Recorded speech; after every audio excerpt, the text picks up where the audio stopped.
Deixa eu te dizer algo antes de nós iniciarmos. A Bíblia, tal qual nós conhecemos hoje, a igreja do primeiro século não a tinha. O Novo Testamento, os Evangelhos, foram escritos depois que a história aconteceu. Sim, por homens daquela época. Mas não foram escritos antes para que uma igreja pudesse ter. Então, o que a igreja do primeiro século tinha e que não pode nos faltar? Eles tinham o Espírito Santo. Eles não tinham a palavra escrita. Ah, pastor, mas tinha a Torá, coisa tal. Sim, claro, o Velho Testamento tinha. Os profetas, a Torá, os escritos, eles tinham. Mas o Evangelho escrito, a igreja daquela época não tinha. As cartas de Paulo, a igreja do primeiro século, no início, não tinham. Veio ter depois. Então o que eles tinham, que fez toda a diferença e que promoveu um grande avivamento? Eles tinham o Espírito Santo. Por isso que a letra mata, mas o Espírito vivifica. Então, nós termos a palavra é importante sim, é o verbo encarnado, a palavra. Mas essa palavra, ela vai alcançar sua plenitude com a presença do Espírito Santo. Nós estamos vivendo um tempo em que o Espírito Santo está sendo restaurado na igreja. Como? Mas ele não habita dentro de nós? Sim. Uma coisa é ele estar habitando em nós, outra coisa bem diferente é a presença manifesta dele no meio da igreja. E quando ele manifesta, aquilo que pertence a ele manifesta também, que são os seus dons, os seus milagres, o poder, tudo aquilo que pertence a ele começa a manifestar também. Por isso eu creio que a cada encontro que nós nos reunimos como igreja, há um princípio espiritual de a manifestação do Espírito. E eu já ministrei sobre isso, porque Jesus fala: se tiverem 2 ou 3 reunidos em meu nome, ali eu estarei no meio deles. Então a presença é garantida quando há a reunião. A presença é garantida quando 2 ou 3 se reúnem no nome dele. E como ele está conosco? Através do seu Espírito. Então hoje ele está aqui. Olha para o lado e diz para o teu vizinho aí: o Espírito Santo está neste lugar. Nós estamos aqui reunidos no nome dele. E o Espírito Santo, ele é suficiente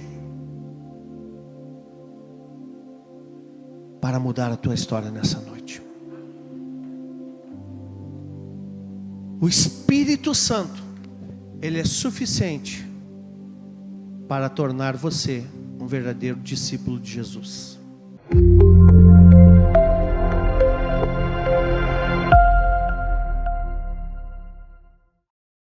Eu quero ler em Marcos, capítulo 8. Aqui um novo convite de Jesus. Um novo convite. Primeiro convite é para quem estiver cansado, sobrecarregado e precisa ter uma visitação dele.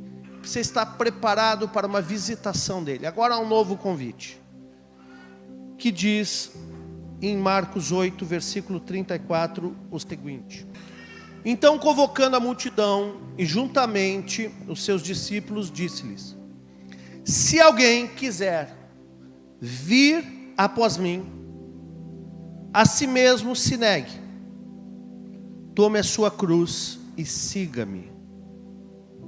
Quem quiser, pois, salvar a sua vida, perdê-la-á. E quem perder a vida por causa de mim e do Evangelho, salvá-la-á. O que aproveita ao homem ganhar o mundo inteiro e perder a sua alma? Que daria um homem em troca de sua alma? Porque qualquer que, nessa geração adúltera e pecadora, se envergonhar de mim e das minhas palavras, também o Filho do Homem se envergonhará dele, quando vier na glória de seu Pai com os santos. Então, para conectar daquilo que nós falamos da semana passada, primeiramente, aquele que estiver cansado e precisa receber Jesus, precisa arar a terra do seu coração e ir até Ele. E junto com Ele, você, no jugo dele, você vai preparar você mesmo. Hoje é uma outra proposta, e Ele não obriga ninguém. Ele diz assim, ó, se você quiser, vir após mim, negue-se a si mesmo, tome a sua cruz a cada dia e siga-me. Pergunto para você, o convite da semana passada, Jesus estava fazendo para qual público-alvo? Para quem Ele estava falando?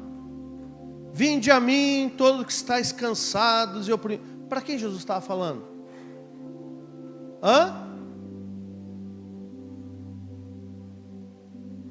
Para a multidão.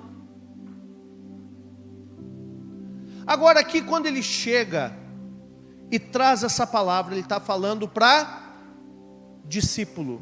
Diga, discípulo. Discípulo. A palavra discípulo vem da mesma raiz etimológica de disciplina. Então nós vemos o seguinte, amados. Eu não quero me deter aqui em fazer um estudo bíblico, porque eu tenho certeza que mais do que aquilo que eu posso ensinar nessa noite, tem um Espírito para fazer na tua vida, amém? Mas eu quero fundamentar um pouco daquilo que Deus tem colocado no meu coração, e certamente depois nós vamos orar e Deus vai fazer muito nesse lugar, amém, queridos? Vamos lá então, tenham paciência. Existe uma teoria no ar que perpassou por muitos anos diferentes linhas teológicas e ministérios, de que era possível alguém ser um crente, um cristão, porque recebeu Jesus na sua vida, mas aí alguém diz assim, não, Jesus é teu Salvador, mas ainda não é teu Senhor. E essa linha teórica era uma linha que diferenciava quem era salvo e de quem era servo.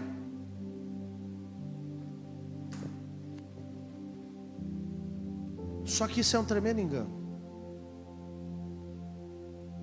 Existe algum discípulo de Jesus que não pode tê-lo como Senhor? Então eu posso ser discípulo de Jesus, mas eu não sou servo dele. Eu sou apenas salvo. Existe essa possibilidade? Pois é, tem gente que acha que existe. Mas eu quero, nessa noite, se Deus me der graça, livrar o teu pensamento disso. O objetivo do Senhor nessa terra foi implantar o reino de Deus. Talvez alguém possa achar que o objetivo de Jesus era fazer algo que fosse trazer benefício para o homem, embora tenha feito um grande benefício. E a Bíblia fala em João 3,16, que Deus amou o mundo de tal maneira que deu o seu único Filho, para que todo aquele que nele crê, não pereça, mas tenha vida eterna. Sim, isso é uma verdade bíblica, é um princípio bíblico. Porém, enganam-se aqueles que acham que basta ser salvo e não precisa estar sujeito, que isso é uma possibilidade cristã.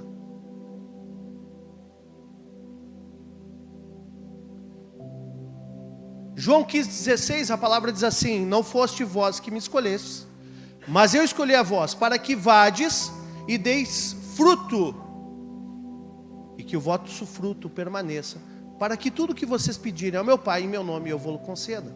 Então, Ele vou-lo conceda. Então, amados, será que existe a possibilidade de então eu ser um salvo que não me sujeito à obediência dEle? Será que existe essa possibilidade? Ou isso é um equívoco? Isso é um equívoco, amados. E o que Jesus está dizendo? Quem quiser vir após mim, significa: você quer ser meu discípulo? Talvez alguns não entendam, porque Jesus às vezes ele usa algumas expressões, e a nossa tradução às vezes ela perde um pouco. Mas o que ele está dizendo de verdade é o seguinte: quem quiser ser meu discípulo, eu curei um monte de gente na multidão aí, eu fiz muitos milagres, eu não exigi nada de ninguém. Agora, quem quiser ser meu discípulo, Jesus não obrigou ninguém a se tornar discípulo. Mas ele também não disse que é possível se tornar um discípulo sem negar-se a si mesmo, tomar a sua cruz e segui-lo. Então a pessoa é crente, mas não é discípulo. Será que isso é uma verdade espiritual ou isso é uma mentira do diabo? Está mais parecendo um sofisma. O que é sofisma? Sofisma é uma mentira com cara de verdade. Tem carinho e focinho de verdade, mas é mentira. Na verdade, Jesus está dizendo assim: olha, a condição para ser meu discípulo é essa: você vai precisar negar a si mesmo, vai precisar tomar a sua cruz e me seguir. Não tem outro caminho. Eu sou o caminho, a verdade e a vida, ele disse. Então não há outro caminho para se tornar um discípulo de Jesus, a não ser negar-se a si mesmo, tomar a sua cruz e segui-lo. Mas muitas vezes, por séculos, a igreja pregou o evangelho de facilidade. Não, o negócio é só vir na igreja. Você vai no domingo na igreja, está tudo certo. Você já foi apresentado na igreja, então está tudo certo. E aí tornaram aquele negócio assim de o cristão não praticante. Isso é um cristão? Isso é um discípulo?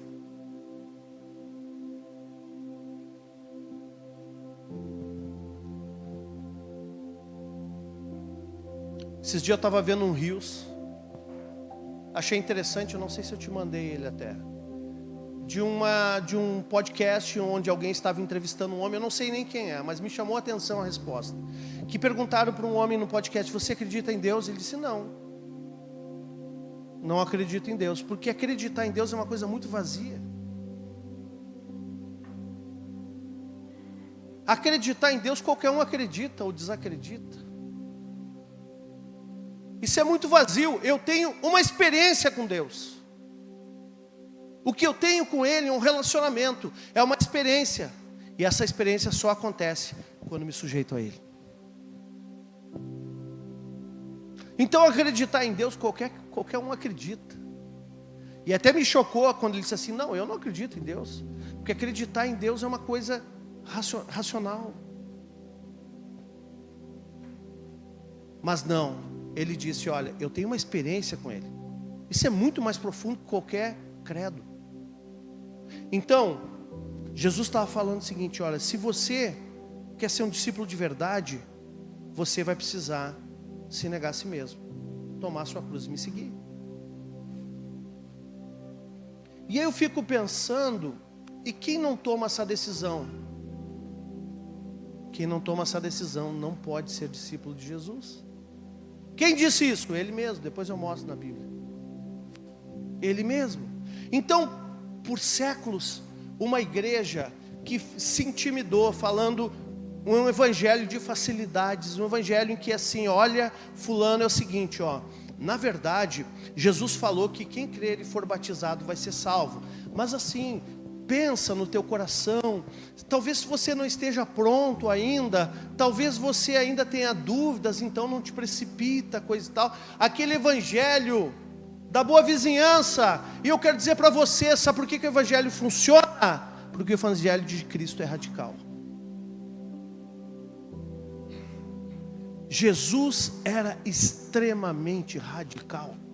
Vocês imaginam ele entrando no templo, onde ele viu os cambistas, ele não pediu licença, ele começou a virar as mesas e derrubar tudo, e expulsá-los de uma maneira agressiva. Então, o evangelho, ele é radical. Porque o que Ele nos pede é uma entrega definitiva. Jesus não está pedindo parceria para ninguém. Amém? E a igreja que vai ver o avivamento é uma igreja que não está propondo parcerias. Não é uma igreja que está flexibilizando. Como eu disse na semana passada, quando aquele jovem rico chegou diante de Jesus e disse assim: olha, o que eu preciso fazer? E ele disse assim: ó, você já conhece a lei? Ele citou os mandamentos. O que eu preciso fazer para herdar a vida eterna? E Jesus citou os mandamentos, a lei. Mas isso eu já faço. E ele disse: olha, em outras palavras, tá, vou parafrasear Jesus. Eu sei que na verdade o que te impede são as tuas riquezas. Então vai, vende tudo, dá aos pobres e me segue. E aquele jovem disse: não, isso é demais, é muito radical. Jesus não correu atrás dele tentando fazer um acordo. Não, espera, eu posso flexibilizar aqui para a gente montar uma parceria aqui, né? Tu quer me servir, coisa e tal. Eu estou precisando aumentar aqui meus discípulos, eu estou arregimentando mais discípulos, então vamos propor uma parceria aqui. Eu flexibilizo um pouco e você anda comigo. Jesus fez isso? Não. Porque ele sabia qual era a lepra no coração daquele jovem. Nós não podemos pegar isso e fazer uma doutrina que agora todo mundo tem que vender o seu tudo e... Não é isso. Mas naquele jovem tinha algo que estava no coração dele, que ele pediu. Amém? Então, nós vemos que um verdadeiro discípulo, ele precisa compreender a questão da obediência a ele. Quando ele fala: quem quiser, pois, salvar a sua vida, perdê-la, e quem perder a vida por causa de mim e do Evangelho, salva-la. Ele está falando aqui também no 36, que aproveita o homem ganhar o mundo inteiro e perder a sua alma.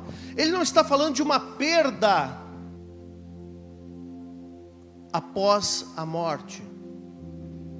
Muitas pessoas estão perdidas hoje, porque estão tentando ganhar o mundo inteiro. A perdição já está no mundo. E quando nós amamos o mundo, nós podemos nos perder. Então Jesus diz assim: olha, se você vai ser discípulo, você vai ter que entender qual é o preço, qual é o custo. Sabe de uma coisa, amados? A igreja do Egito é uma igreja subterrânea que tem milhares de pessoas. Mas uma pessoa, quando diz assim: eu recebo Jesus na minha vida, ela já sabe que muito provavelmente ela vai perder a sua vida mesmo.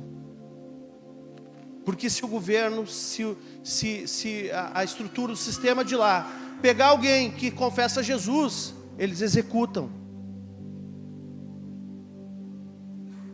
Então, nós vemos uma igreja hoje, no tempo presente, uma igreja que quer um evangelho confortável, um evangelho que não dê muito trabalho, um evangelho que não confronte. Agora eu vou te dizer, essa palavra de Jesus, ela é muito radical mesmo, ela nos confronta. Mas isso é para nos curar. Será que essa palavra, ou esse negar-se a si mesmo, é algo que é para nós termos uma vida ruim aqui na terra? Pelo contrário, ele veio trazer vida abundante, mas essa vida abundante é nele. Como Paulo diz, não vivo mais eu, mas Cristo vive em mim. Então aí a vida abundante manifesta. Amém? Porque somente Ele pode dar essa vida abundante. Vamos ler o que diz agora João. Primeira carta de João, capítulo 2.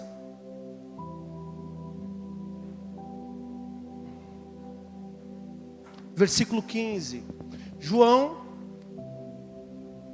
apóstolo João, que caminhou com Jesus, e ele aqui reproduz o ensino de Cristo.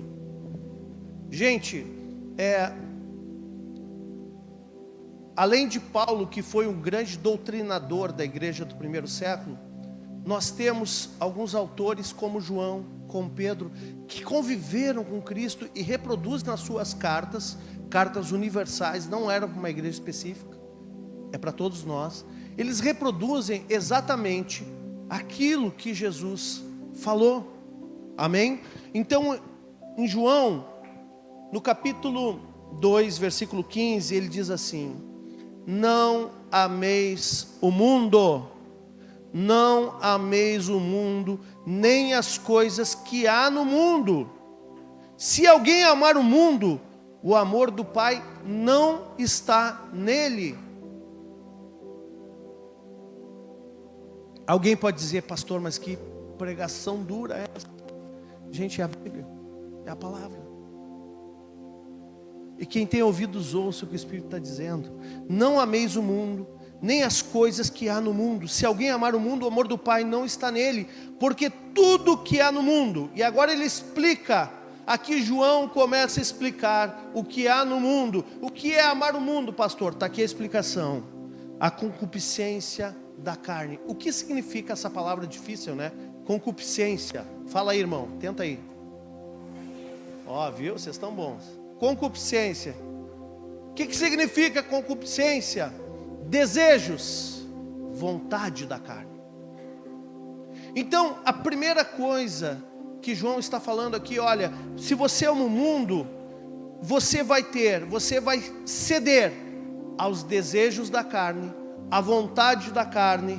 Você vai ter a concupiscência dos olhos, os desejos dos... O que teus olhos estão desejando ver? Ou melhor, o que os teus olhos têm visto? Hoje com a internet a gente tem a possibilidade de ver tantas coisas, né? Talvez o desejo da nossa carne ou a concupiscência dos olhos estejam a um clique. É só puxar do bolso e dar um clique, está tudo ali. Isso é mundo. É isso que João está falando. Olha, vocês não devem amar o mundo, porque tudo que há no mundo, a concupiscência da carne, a concupiscência dos olhos e a soberba da vida. O que é soberba da vida? Soberba, quando fala, são os cuidados com a vida. Eu quero ter uma vida maravilhosa. Claro, todo mundo quer, eu também quero, meu irmão. Mas isso não pode tomar o primeiro lugar. Isso não pode ser uma prática de amor minha na direção do mundo. Amém, igreja? Então o que ele está falando assim? Porque tudo que há no mundo, a concupiscência da carne, a concupiscência dos olhos e a soberba da vida, não procede do Pai, mas procede do mundo.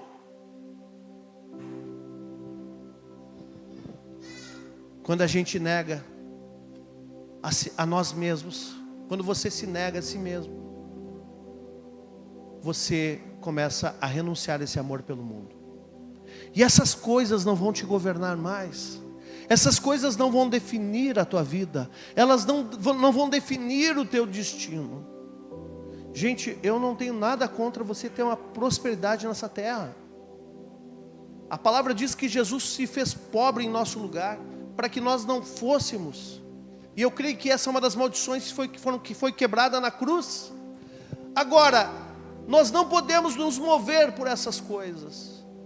Nós trabalhamos, e a Bíblia diz: aquele que trabalha, pouco a pouco tem aumento. Mas aquele que quer enriquecer-se às pressas, esse empobrece.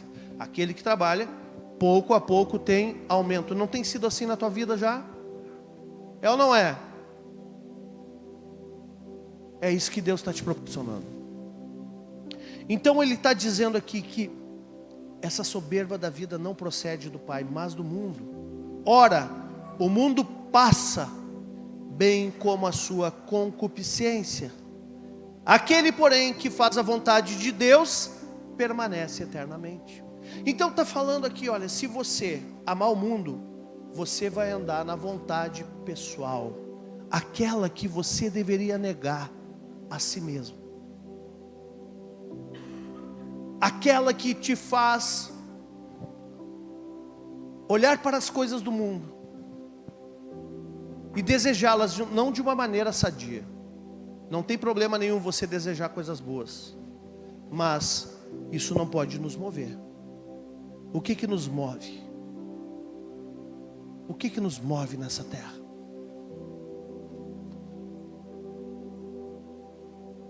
Só que o mundo passa, e toda essa vontade, esse desejo, aquele, porém, que faz a vontade de Deus, esse permanece eternamente. Amém? Por isso a palavra diz, e vou repetir: eu vos designei para que vades e deis frutos, e o vosso fruto permaneça. É esse que vai permanecer eternamente. O fruto permanente vem de uma abnegação. O fruto permanente vem de uma decisão de renúncia. Vamos para Lucas, capítulo 14. Aqui mais uma vez, Jesus falando. No versículo 25, Jesus não se seduziu pelas multidões. E diz aqui no 14:25 o seguinte: grandes multidões o acompanhavam, e ele voltando lhes disse: se alguém vem a mim e não aborrece, olha que discurso radical de novo de Jesus. Se alguém vem a mim e não aborrece a seu pai e mãe, e mulher, e filhos, e irmãos, e irmãs, e ainda a sua própria vida, aborrece a sua própria vida, não pode ser meu discípulo.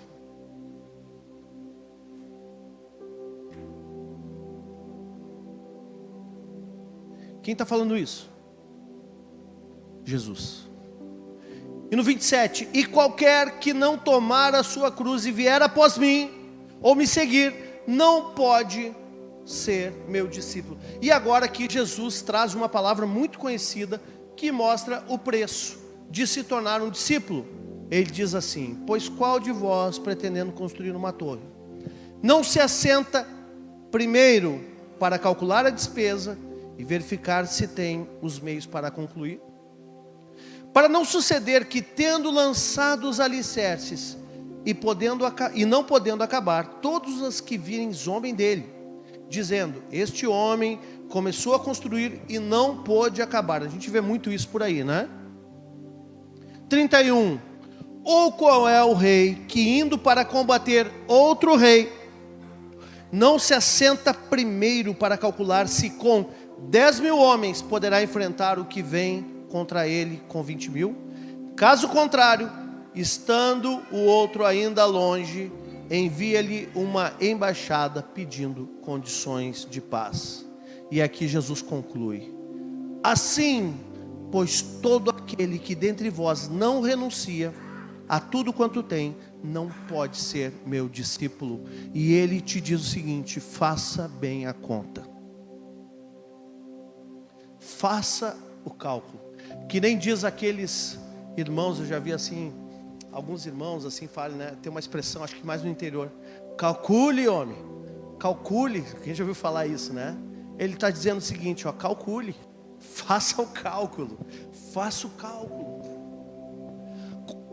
Agora, aonde entra o conflito em nossas vidas? É quando nós temos uma verdade que nós não conseguimos viver. E aí nós lemos a palavra, nós compreendemos a palavra, nós vemos o que Jesus espera de nós, mas muitas vezes o preço para vivê-la não é barato. E Jesus está dizendo aqui: ser meu discípulo não é mar de rosas. Amém? Ser meu discípulo não é viver na Disneylândia. Ser meu discípulo tem um custo, e por isso que muitos não chegam lá. Por isso que muitos são chamados, mas poucos são os escolhidos. Ser meu discípulo tem um preço. Jesus nunca escolhe quem não tem nada a perder. Mas Ele sempre vai escolher aquele que está disposto a renunciar.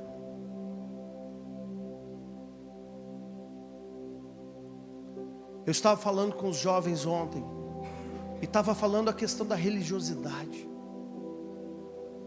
Como é fácil nós adotarmos uma religião. Adotarmos uma religião. Ah, eu sou cristão. Qual é a tua religião? Ah, eu sou cristianismo. Como é fácil adotar. Parece que isso nos vincula a uma proposta. Parece que isso nos vincula a um estabelecimento, a igreja como templo, né? Nos vincula a isso. Eu já falei aqui, mas vou repetir, na Idade Média, onde foi chamada Idade das Trevas, fazendo uma contradição ao iluminismo que veio depois, pelo século XVIII, mas na Idade Média, que foi o auge do cristianismo, da Igreja Romana, onde aconteceram as indulgências, onde aconteceram muitas coisas, muitas atrocidades também. Uma pessoa, e nós, infelizmente, nós que hoje professamos uma fé cristã, mas depois de um período protestante, onde nos autodenominamos evangélicos, amém? Somos cristãos, sim, mas nós vemos que naquela época, uma pessoa para se tornar salva, bastava essa pessoa estar vinculada a uma igreja. Qual a igreja que tu frequenta? A igreja romana, católica, apostólica romana, ali do bairro tal. Então, se eu estou naquela igreja, a partir do momento que o meu nome está no hall de membros, eu me auto-intitulo discípulo de Jesus e me auto-intitulo cristão. E por séculos, isso foi uma pseudo-verdade. Por séculos. Até que chegou na Reforma Protestante, onde de um extremo o homem foi para o outro extremo. Aonde aquela expressão bíblica que diz, e se tornou o lema da Reforma Protestante: o justo viverá pela fé. O justo viverá pela fé.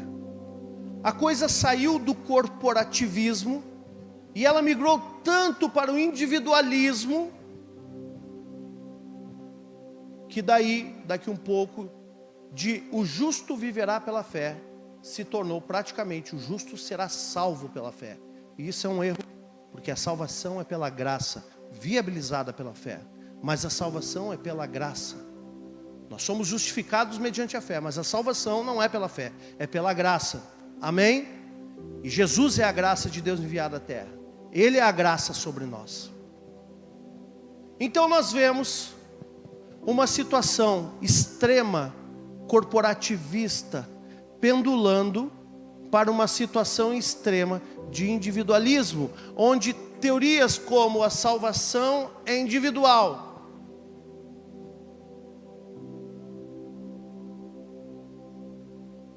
A Bíblia não fala sobre isso. A Bíblia fala sobre família. A Bíblia fala: crê no Senhor Jesus, será salvo tu e a tua casa. Por isso, sacerdotes, prestem atenção no que a Bíblia diz. Vocês são parte determinante para que a salvação entre na casa de vocês. Crê no Senhor Jesus e será salvo tu e a tua casa. Vocês são parte determinantes. Mas nós sabemos que no centro é Cristo. Onde há um extremo de um lado, um outro extremo no centro é Cristo. E a proposta dele é: eu fico no centro. E eu quero salvar a família inteira.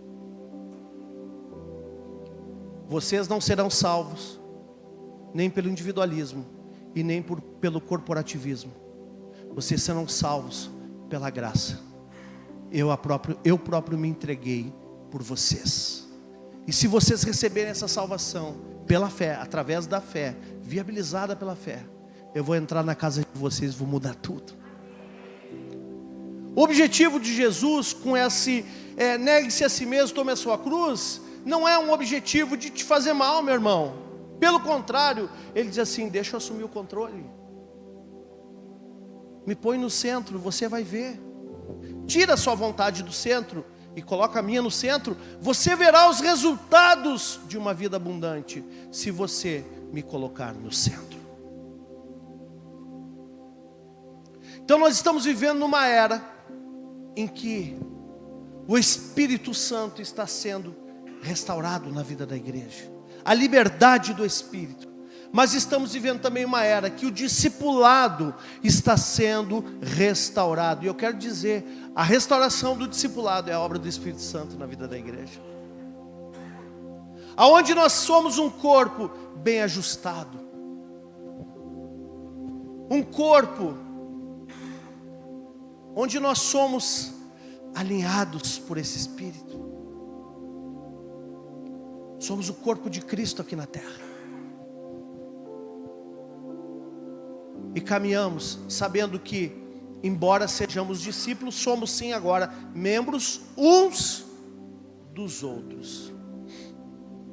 Porque um é mão, outro é pé, outro é pescoço, mas tem um só cabeça, que é Cristo. Amém? Nós somos o corpo dele na terra. Qual o resultado desse discipulado? O resultado desse discipulado de Jesus. E a minha fala aqui não é para você se tornar meu discípulo, é para você se tornar discípulo do grande discipulador. Mas ele também me mandou e mandou vocês fazerem mais discípulos para ele. Amém?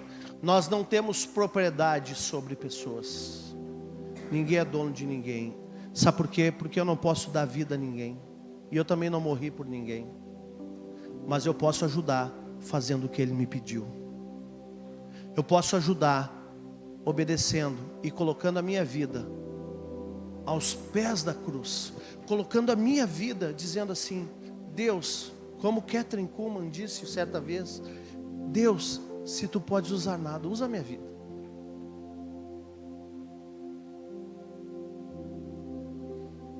Usa a minha vida. A minha palavra nessa noite é para que você seja restaurado no seu entendimento,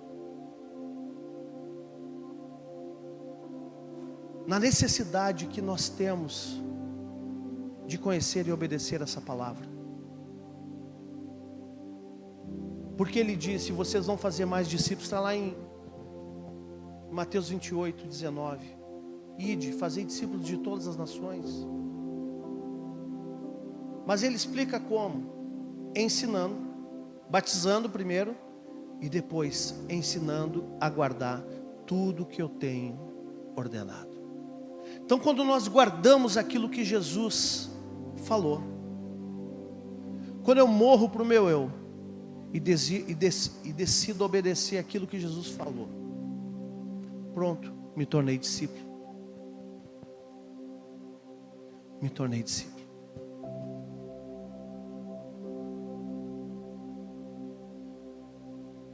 Sabe o que Jesus fala para discípulo? Você é meu discípulo, você vai fazer coisas maiores do que eu fiz. O problema é que parece que uma ideia de que, mas então quer dizer que se eu tiver que negar a mim mesmo e tomar a minha cruz, então a minha vida vai ser ferrada. A minha vida vai ser uma porcaria. Não.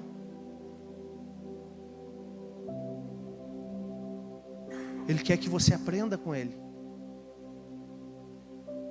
Ele quer que você deixe de pensar que sabe tudo, mas quer que você aprenda com Ele a viver na sabedoria dEle, nessa terra. O Senhor, na sua palavra, tem resposta para todas as áreas das nossas vidas. Não há nada que possa nos acontecer que a Bíblia não contemple uma resposta. E se Ele é a palavra, e você caminhar com Ele, se tornar discípulo dEle, Ele vai te ensinar a viver nessa terra. Amém?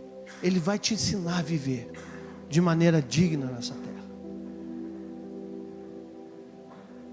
Mas não tire o coração dEle. Eu creio que tem pessoas aqui que a partir de hoje vão entrar num novo nível com o Senhor. Eu creio que tem pessoas aqui que vão romper serão levados a um rompimento. Parece que a ficha não caía nunca. Eu creio que tem pessoas que serão levados a um romper. Permita que o Espírito Santo te revele estas coisas. Facilite a ação dele sobre a tua vida. Facilite. Permita que ele te toque.